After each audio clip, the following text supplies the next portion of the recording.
Гомдол тээсэх хүн хизээч аж аргалыг мэдэрдэггүй. Хиндэж битгий гомд. Уучлж чадах бол уучлчих. Хүнд гомдож биш, харин өөрийгөө чөлөөлж амьдр.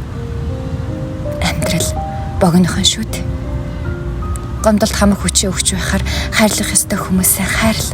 Хамаг сайхан бүхнээ зориул. Битгий их гомдсон бол мартаж сурах хэрэгтэй. Хайрын сайхан амьдрал цаг хугацаагаа хэн нэгэнд гомдож, хэн нэгнийг үзен ядаж өнгөрүүлэх хэрэггүй. Гомдлыг хайж, гээж, орхиж, чамайг сүхрүүлэх хүнд ачаанаас сал.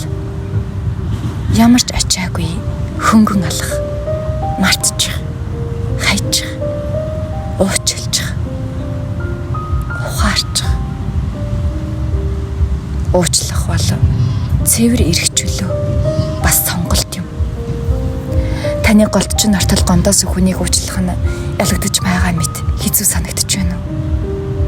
Гэхдээ уучлалын гоё нь юу гэж? Та бүтэн нойртой хонож, амьдралын аз жаргал, баяр хөөргийг дахин мэдрэх эрх чөлөө өөртөө олгодог юм. Урсдаг ус цэнгэг байдаг. Уучилдаг хүн уужуу тайван байдаг гэж үг